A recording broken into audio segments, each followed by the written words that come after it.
বন্ধুরা, সেপ্টেম্বর মাস শেষ হয়ে গেল, এখনো কি তোমাদের স্থলপদ্ম গাছে কোনো রকম কোনো কুঁড়ি আসছে না? গাছে প্রচুর পরিমাণে খাবার প্রয়োগ করছো, কিন্তু তাও কি স্থলপদ্ম গাছে কোনো রকম কোনো কুঁড়ি আসছে না বা ফুল ফুটছে না? গাছের গ্রোথ ভালো হচ্ছে না, বিভিন্ন ধরনের সমস্যা দেখা যাচ্ছে এই সময় স্থলপদ্ম গাছে। কিন্তু এটাই হলো স্থলপদ্ম গাছের ফুল ফোটার আদর্শ সময়। এই সময় যদি তোমাদের স্থলপদ্ম গাছে কিছুতেই কুঁড়ি না আসে, তাহলে কিন্তু কয়েকটা টিপস ফলো করতে হবে এবং কয়েকটা খাবার প্রয়োগ করতে হবে, যে খাবারগুলো প্রয়োগ করলে তোমাদের স্থলপদ্ম গাছে প্রচুর পরিমাণে কুঁড়ি আসবে। আজকের এই ভিডিওতে বলবো কয়েকটা সহজ টিপসের কথা, যে টিপসগুলো ফলো করলে তোমাদের বাগানে স্থলপদ্ম গাছে প্রচুর পরিমাণে ফুল আসবে। তাছাড়া এখন এই সময় কি কি কাজ করতে হবে এই স্থলপদ্ম গাছে সেটাও বলবো, আর কয়েকটা খাবার প্রয়োগ করার কথা বলবো, যে খাবারগুলো এই সেপ্টেম্বর মাসের শেষে অথবা অক্টোবর মাসের শুরুতে যদি প্রয়োগ করতে পারো, তাহলে তোমাদের স্থলপদ্ম গাছ ভরে যাবে কিন্তু কুঁড়িতে এবং প্রচুর পরিমাণে ফুল ফুটবে। সমস্ত কিছু জানতে হলে আজকের এই ভিডিওটা সম্পূর্ণ দেখতে হবে, একটু স্কিপ করো না বন্ধুরা, স্কিপ করলে কিন্তু অনেক কিছুই মিস করে ফেলবে। নমস্কার, আমি লাবণী, আমার বাগানে তোমাদের সবাইকে জানাই স্বাগত। বন্ধুরা, স্থলপদ্ম হলো একটি গ্রীষ্মকালীন ফুলের গাছ। এই ফুল দুবার ফোটে বছরে, একবার এপ্রিল মাসে ফোটে আর একবার এখন ফোটে এই সেপ্টেম্বর মাসে অথবা অক্টোবর মাসে। তাছাড়া সম্পূর্ণ শীতকাল কিন্তু এই স্থলপদ্ম গাছ ডরমেন্সিতে থাকে, তাই এই সময় কিন্তু এই গাছের কয়েকটা পরিচর্যা করতে হয়। তাই এই সময় কিন্তু আমাদেরকে ফলো করতে হবে কয়েকটা টিপস। বন্ধুরা, প্রথমেই বলবো টিপস নাম্বার 1।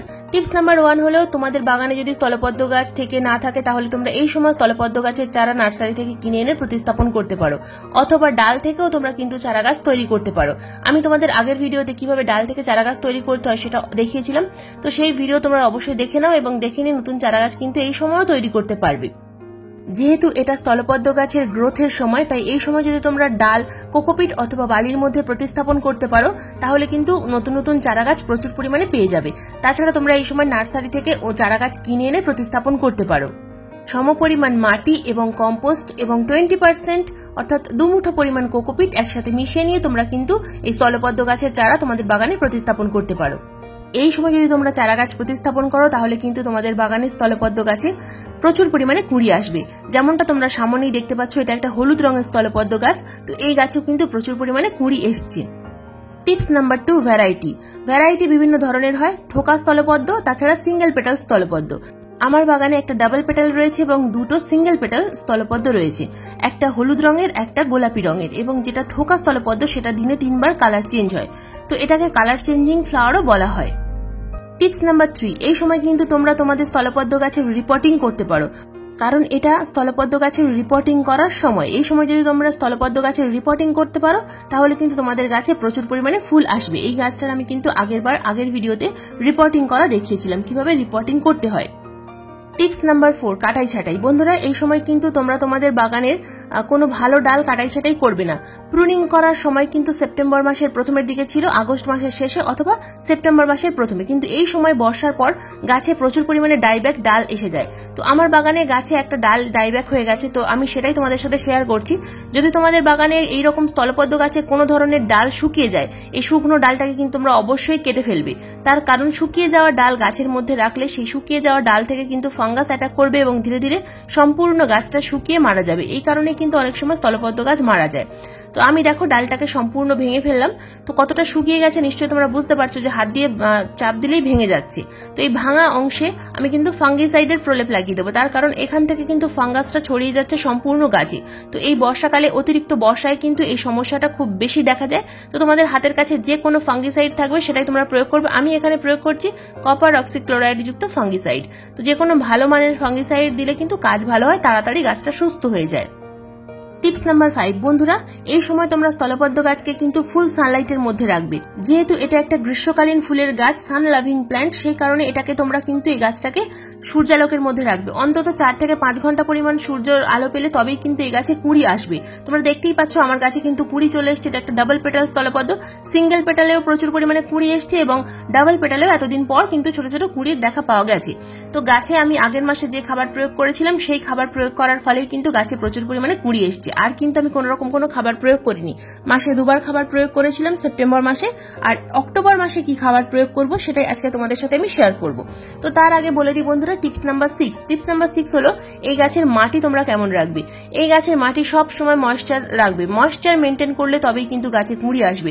যদি গাছ ঝিমিয়ে যায় জলের অভাবে তাহলে কিন্তু গাছে কুঁড়ি আসতে চাইবে না, আর যদি গাছে কুঁড়ি এসেও থাকে তাহলে কিন্তু সেই কুঁড়ি হঠাৎ করে ঝরে পড়বে হলুদ হয়ে, ঠিক জবা গাছের মতো, কারণ এটা একটা জবা গোত্রীয় গাছ। জবা গোত্রীয় গাছ বলেই কিন্তু জবা গাছের মতোই এই গাছের পরিচর্যা করতে হয়। তো গাছের মাটি, টবের মাটি যেন সব সময় হালকা ময়েশ্চার থাকে, এই বিষয়টা তোমরা লক্ষ্য রাখবে। কখনোই যেন শুকনো খটখটে না হয়ে যায়, মাটি যেন কখনোই ফেটে না যায়। মাটিতে সব সময় জল প্রয়োগ করবে এবং হালকা ময়েশ্চার রাখবে, যেন কাদা কাদা না হয়ে যায়। এই গাছের মিডিয়া আমি যেভাবে তৈরি করতে বললাম তোমাদের, ওইভাবে যদি তোমরা মিডিয়া তৈরি করো তাহলে কিন্তু তোমাদের টবের মাটি কখনো কাদা কাদা হয়ে থাকবে না। আর বর্ষাকালে একটা জিনিস খেয়াল রাখবে, টবের ড্রেনেজ ব্যবস্থাটা যেন সঠিক থাকে। টবের ড্রেনেজ ব্যবস্থাটা যদি ঠিক না থাকে, যদি জল জমে যায় তাহলে কিন্তু গাছের ক্ষতি হবে, গাছটা সম্পূর্ণরূপে মারা যাবে। তো এই ছোট ছোট বিষয়গুলো কিন্তু তোমরা অবশ্যই খেয়াল রাখবে, তবে কিন্তু তোমাদের বাগানের যে কোনো গাছ ভালো থাকবে। বন্ধুরা এবার আসি এই গাছে খাবার প্রয়োগের কথায়। এই স্থলপদ্ম গাছে আমরা অক্টোবর মাসে কোন খাবার প্রয়োগ করব? একটা ভারী মিশ্র খাবার কিন্তু এই সময় আমাদের প্রয়োগ করতে হবে।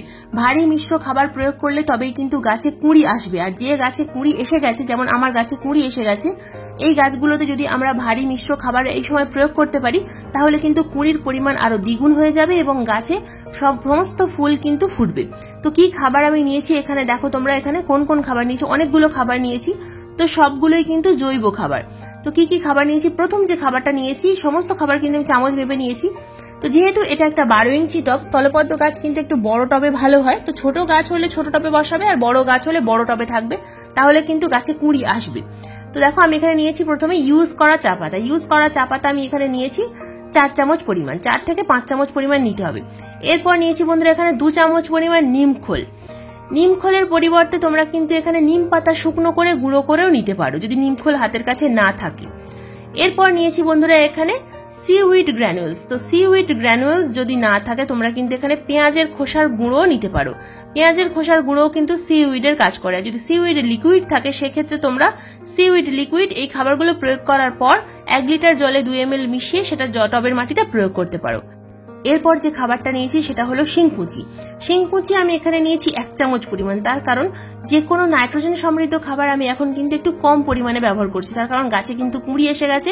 আর এখন যদি অতিরিক্ত মাত্রায় নাইট্রোজেন সমৃদ্ধ খাবার দিই তাহলে কিন্তু গাছে কুঁড়ি আসতে চাইবে না, শুধু পাতা আসবে এবং গাছের গ্রোথ হবে।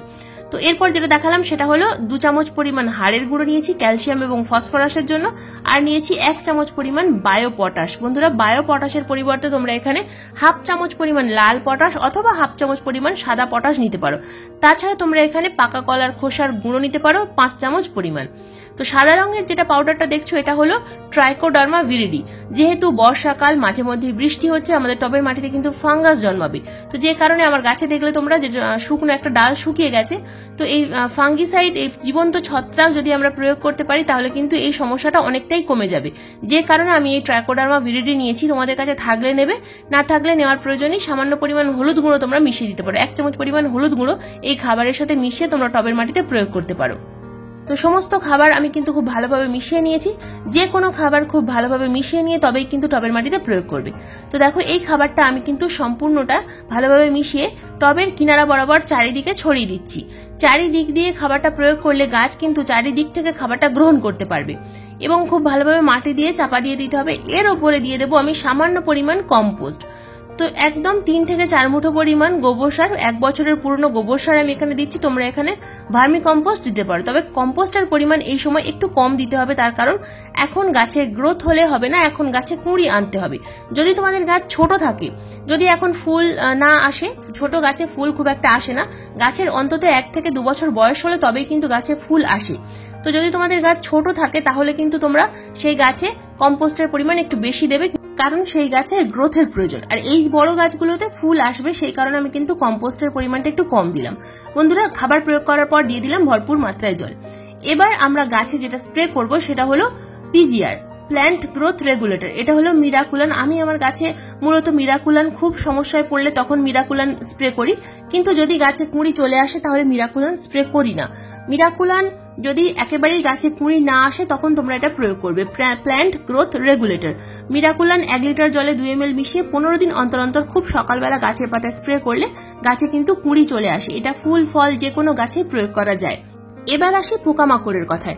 বন্ধুরা, স্থলপদ্ম গাছে কিন্তু মিলিবাগের আক্রমণ খুব বেশি হয়। মিলিবাগের যদি খুব বেশি আক্রমণ হয় তাহলে সেক্ষেত্রে তোমরা একতারা পেস্টিসাইড 1 লিটার জলে 1 গ্রাম মিশিয়ে গাছের পাতায় ভালোভাবে স্প্রে করে দেবে। প্রতি সপ্তাহে একবার করে করবে, দেখবে মিলিবাগ কিন্তু আর একদম থাকবে না। যখন মিলিবাগ একেবারে কমে যাবে তখন তোমরা 15 দিন অন্তর অন্তর গাছের পাতায় স্প্রে করতে পারবে। তাছাড়া কিন্তু কোনো রকম কোনো সমস্যা হয় না। আর যদি সম্পূর্ণ ঘরোয়া কীটনাশক প্রয়োগ করতে চাও তাহলে আমি জবা গাছের ভিডিওতে যে কীটনাশকগুলো প্রয়োগ করা দেখাই সম্পূর্ণ ঘরোয়া উপায়ে, সেগুলো তোমরা এই গাছেও প্রয়োগ করতে পারো। তো বন্ধুরা, প্রথম থেকে শেষ পর্যন্ত যে যে পরিচর্যাগুলোর কথা বললাম এই পরিচর্যাগুলো করো। এই যে খাবারটা প্রয়োগ করার কথা বললাম এই খাবারটা অবশ্যই প্রয়োগ করো। গাছে কিন্তু অবশ্যই তোমাদের কুঁড়ি আসবেই। এই সময় কিন্তু স্থলপদ্ম গাছে কুঁড়ি আসার সময় এবং গাছের গ্রোথের সময়। তাই এই টিপসগুলো ফলো করলে কিন্তু অবশ্যই তোমাদের কাজে আসবে।